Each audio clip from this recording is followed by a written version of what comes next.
नमस्कार विद्यार्थी मित्रों, मैं हूं आर.आई. चौहान। कक्षा 10 गणित के पीरियड में आपका हार्दिक स्वागत है। आज हम चैप्टर 1 वास्तविक संख्याएं इसके विषय में कुछ समझेंगे। तो वास्तविक संख्याओं से तो जैसा कि आप पहले से परिचित हैं कि वास्तविक संख्या यानी रियल नंबर क्या होता है, इसको पहले मैं थोड़ी कुछ संख्याओं के विषय में चर्चा कर लेता हूँ, फिर आगे हम प्रश्नावली देखेंगे। तो विभिन्न प्रकार की संख्याओं में सबसे पहले तो प्राकृतिक संख्याएं एन से इसको लिखा दर्शाया जाता है। 1 2 3 4 1 2 3 4 ये अनंत तक प्राकृतिक संख्याएं सभी, मतलब कि धनात्मक पूर्णांक जो होता है वो प्राकृतिक। पूर्ण संख्या W यानी प्राकृतिक संख्याओं के साथ जीरो भी ले लिया गया। पूर्णांक संख्या Z मतलब कुछ धन पूर्णांक, ऋण पूर्णांक और जीरो, -2 -1 इत्यादि, 0 1 2 3 4 इत्यादि सब। परिमेय संख्या Q से दर्शाते हैं, जो P/Q के स्वरूप में व्यक्त हो। यहाँ Q is not equal to 0, मतलब 1/1, 2/1, -2/1, 0/1, 2/3, 3/2, -1/3, मतलब धन पूर्णांक हो या ऋण पूर्णांक, इन सब के बटे में 1 लिखा जा सकता है। पूर्ण संख्याओं के बटे में भी लिखा जा सकता है। प्राकृतिक संख्याओं के बटे में भी 1 तो सबके हर हो सकता है। मतलब अंश और हर के रूप में जो संख्या हो, जहाँ हर का मान 0 न हो, उसको परिमेय संख्या कहते हैं। और अपरिमेय संख्या अर्थात जो P/Q के स्वरूप में व्यक्त न हो सके, यानी जिनका पूर्ण मान प्राप्त न हो सके, मतलब कि जो परिमेय न हो, वो क्या है? अपरिमेय। जैसे करणी में 2, करणी में 3, करणी में 5, इनके पूर्ण वर्गमूल नहीं निकलते। पाई, ये क्या है? अपरिमेय। पाई का मान 3.14 दोस्तों लिया जाता है, लेकिन 3.14 जो होता है, ये 3.14 का मतलब 314/100 हम लिख सकते हैं। तो ये तो क्या हो गया? यह परिमेय हो गया। लेकिन पाई लिखा रहेगा तो क्या है? अपरिमेय है। इसके अतिरिक्त अभाज्य, जो स्वयं के अतिरिक्त किसी अन्य संख्या से विभाजित ना हो, जैसे 2 3 5 7 ये सब। विभाज्य या भाज्य, जो स्वयं के अतिरिक्त अन्य किसी संख्या से भी विभाजित होती हों, जैसे 4 6 8 9 10 इत्यादि सब। सबसे छोटी विभाज्य संख्या क्या है? ये 4 है। और सबसे छोटी अभाज्य संख्या क्या है? 2 है। ये ध्यान रखना। सम और विषम क्या होता है? जो संख्याएं 2 से विभाजित हों वो सम, और जो 2 से विभाजित न हो वो विषम कहलाती। और वास्तविक संख्या किसे कहते हैं? तो सभी परिमेय और अपरिमेय संख्याओं का समूह वास्तविक संख्या होता है। मतलब वास्तविक संख्या में उपरोक्त सभी संख्याओं का समावेश होता है। इधर से ध्यान से देखिए, ये परिमेय संख्या जो होती हैं, इनमें सभी पूर्णांक आते हैं। सभी पूर्णांकों में सभी पूर्ण संख्याएं भी होती हैं। सभी पूर्ण संख्याओं में सभी प्राकृतिक संख्याएं भी होती हैं। और सभी संख्याओं का मिला जुला समूह क्या है? वास्तविक संख्या कहलाता है। अब हम प्रश्नावली देखने से पहले यूक्लिड की विभाजन जो प्रमेय है, यानी जिसको कहते हैं यूक्लिड विभाजन प्रमेयिका, यानी यूक्लिड के भाग विधि का पूर्व प्रमेय, अंग्रेजी में इसको यूक्लिड्स डिवीजन लेमा कहते हैं। ये क्या है? 2 धनात्मक पूर्णांकों a तथा b के लिए ऐसी अद्वितीय पूर्ण संख्याएं q तथा r विद्यमान हैं कि a बराबर bq प्लस r, जहां 0 lesser equal than r lesser equal than b होता है। इसका मतलब समझ लीजिए, जैसे आप सामान्य रूप से अंकगणित में देखते हैं कि भाज्य बराबर भाजक गुणे भजनफल प्लस शेष होता है। तो यह a का मतलब भाज्य, भजनफल गुणे वो भाजक गुणे भजनफल प्लस शेष। इसी को संकेत में कहा जाए तो a बराबर BQ प्लस R, मतलब a जो है वो भाज्य है, B भाजक है और Q जो है भजनफल है। भाजक गुणे भजनफल प्लस शेष। तो आप ऐसा कि जानते हैं कि शेष का मान भाजक से कम ही होता है या तो 0 होता है। तो ये से जो भाजक B है तो B से छोटा अथवा 0 या 0 से बड़ा ही शेष हो सकता है। अब एक्सरसाइज 1.1 देखिए। 1.1 एक्सरसाइज में पहला प्रश्न दिया है, यूक्लिड विभाजन एल्गोरिथम के उपयोग से HCF यानी ms ज्ञात कीजिए, महत्तम समापवर्तक। तो दोस्तों, इसको जो 2 संख्याएं दी गई हैं 135 और 225, पहले प्रश्न में का हमने पहला लिया। यहाँ 225 वो जो बड़ा है 135 से, तो जो बड़ी संख्या उसको a और छोटी संख्या को b, क्योंकि बड़ी संख्या में ही छोटी संख्या से ही हम भाग दे सकते हैं। छोटी संख्या में बड़ी संख्या से भाग नहीं दिया जा सकता। तो a को भाज्य और b को भाजक मानेंगे। तो a बराबर हो गया BQ प्लस R। अब ये जो यूक्लिड का सूत्र है ए बराबर बी क्यू प्लस आर, इसको लिख लिए। यहाँ मान रख लेते हैं 225 बराबर 135। अब भाग देंगे इसमें तो एक बार जाएगा, 135 गुणे 1 शेष बचेगा 90। तो भाजक गुणे वजनफल प्लस शेष 135 गुणे 1 प्लस 90।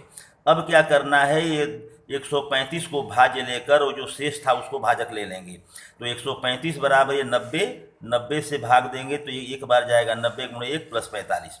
अब ये 90 भाजक हो गया, भाज्य हो गया, 45 भाजक हो गया। तो 90 बराबर 45 गुणे 2, 45 गुणे 90 यानी शेष हो गया 0। तो अंतिम शून्येतर शेष ये 45 है। दो तरह से लिख सकते हैं, अंतिम शून्येतर शेष बराबर 45, या तो ये लिखें कि 45 से भाग देने पर शेष 0 होता है, या ये लिखें कि शेष 0 प्राप्त करने के लिए भाजक बराबर क्या है 45, इसलिए इसका मसा यानी HCF क्या होगा 45। एक उदाहरण किताब में दिया हुआ है, उसको हम थोड़ा दूसरे ढंग से यहाँ पर लिखते हैं। देखिए 12,576 और 4,052 का मसा ज्ञात कीजिए। तो यहाँ 12,576 बड़ा है, इसको ए मानेंगे, और 4,052 को बी। तो वही ए बराबर बी क्यू प्लस आर। 12,576 बराबर ये बी की जगह 4,052 भाग देंगे, इसमें 3 बार जाएगा, प्लस शेष 420 बचेगा। फिर ये भाजक, ये जो पहले भाजक था अब क्या हो जाएगा भाज्य, ये जो शेष था वो हो जाता है भाजक। तो 4,052 बराबर 420 से भाग देंगे तो 9 बार जाएगा, गुणे 9 प्लस ये शेष बचा। फिर ये भाज्य हो गया और ये भाजक हो गया। 420 बराबर 272 गुणे 1 प्लस 148 शेष बचा। फिर 272 को भाज्य बना लेंगे, 148 भाजक, तो 148 गुणे 1 प्लस 124 ये शेष बचा।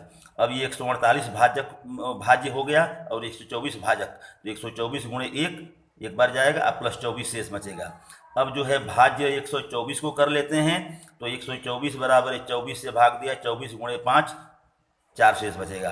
फिर भाज्य हो गया 24, अब ये 4 से भाग देंगे, 4 गुणे 6, 4 छके 24 शेष हो गया 0। तो 4 से भाग देने पर शेष 0 हुआ। अंतिम शून्येतर शेष क्या है 4 है, इसलिए इसका HCF यानी मसा बराबर हो गया 4। तो ये मसा पर निकालने की यूक्लिड की एल्गोरिथम वाली पद्धति है। इसको आप 2-3 को प्रश्नों को अभ्यास करेंगे, बिल्कुल समझ में आ जाएगा, कोई कठिन बात नहीं है, आप अभ्यास कीजिए। अब देखिए प्रश्न नंबर 2। प्रश्न नंबर 2 में दिया हुआ है कि दर्शाइए कि कोई धनात्मक विषम पूर्णांक 6q प्लस 1, 6q प्लस 3 या 6q प्लस 5 के रूप का होता है। तो देखिए यहाँ कोई एक q क्या लिखा है, कोई एक पूर्णांक है। तो मान लेते हैं a कोई धनात्मक विषम पूर्णांक है और भाजक हम b को लेते हैं 6, क्योंकि ये 6 हर जगह दिया हुआ है इसलिए 6 लिया। तो a बराबर B Q plus R, Euclid का एल्गोरिथम है। तो a बराबर b की जगह 6 रखेंगे, 6q प्लस आर। अब ये r क्या है, r जो है वो शेष है। तो शेष जो है हमेशा भाजक से छोटा और 0 या 0 के बराबर। तो भाजक अपना था 6, तो 6 से छोटा यानी 0, 1, 2, 3, 4 या 5 हो सकता है r का मान। तो r की जगह ये सब रखने पर पहली बार आएगा a बराबर 6q प्लस 0 यानी 6q, a बराबर 6q plus 1, 6q plus 2, 6q plus 3, 6q plus 4 या 6q प्लस 5।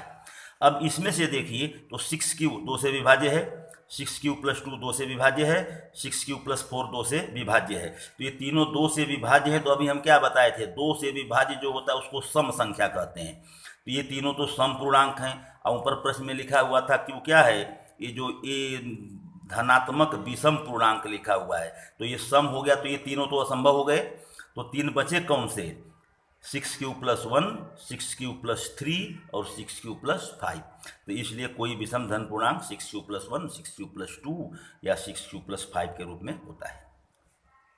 समझ में आ गया ना ये? तो चलिए देखिए क्वेश्चन 3, थोड़ा बड़ा प्रश्न लिखा हुआ। किसी परेड में 616 सदस्यों वाली एक सेना की टुकड़ी को 32 सदस्यों वाले एक बैंड, आर्मी बैंड के पीछे मार्च करना है। दोनों समूहों को समान संख्या वाले स्तंभों में मार्च करना है। उन स्तंभों की अधिकतम संख्या क्या है जिसमें वो मार्च कर सकते हैं?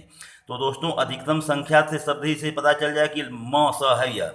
लेकिन ध्यान से एक बार फिर से देख लीजिए कि ऐसे स्तंभ जो 32 को भी विभाजित करते हों और ये 616 को भी विभाजित करते हों, तो जिससे दोनों संख्याएं विभाजित हों उसको क्या कहते हैं, म स, महत्तम समापवर्तक। तो यहाँ स्तंभों की अधिकतम संख्या जो है 616 और 32 का मस होगा। इसका मस ज्ञात करने के लिए वही यूक्लिड के एल्गोरिथम से ही कर ले रहे हैं। 616 बड़ा है 32 से, इसलिए ए 616 और बी को 32 लेने पर ए बराबर बी क्यू प्लस आर। 616 बराबर 32 गुणे 19, 32 का इसमें भाग देंगे, 19 बार जाएगा, शेष बचेगा 8। अब भाज्य 32 हो गया, 32 बराबर 8 से भाग देंगे, 8 गुणे 4, 8 चौके 32, शेष हो गया 0। तो अंतिम शून्येतर शेष तो ये 8 है, या ऐसे लिखें और चाहे लिखें कि शेष 0 होने के लिए भाजक जो है वो 8 है। इसलिए HCF यानी म स 616 और 32 का क्या हो गया 8। तो ये म स 8 है, अर्थात अधिकतम स्तंभों की संख्या 8 होगी जिसमें वो सैनिक मार्च कर सकते हैं। तो जब 8 स्तंभ होंगे तो प्रत्येक स्तंभ में सैनिकों की संख्या कितनी हो जाएगी 616/8 यानी 77। ये रहा आपका आंसर। तो इस तरह से प्रश्न को पढ़ करके यदि यह न्यूनतम छोटी से छोटी संख्या पूछी गई हो तो ल स ज्ञात करने का, अधिकतम संख्या पूछी गई है तो म स ज्ञात करने का। तो बच्चों इस प्रकार से आप ल स या म स को पहचान करके उसको ज्ञात करेंगे। यूक्लिड के एल्गोरिथम से प्रश्न किया जा सकता है। तो आशा ये सब प्रश्न आपको समझ में आ गए होंगे। आगे की वीडियो को देखने के लिए चैनल को सब्सक्राइब करें, लाइक करें और अपने दोस्तों में शेयर करें। धन्यवाद।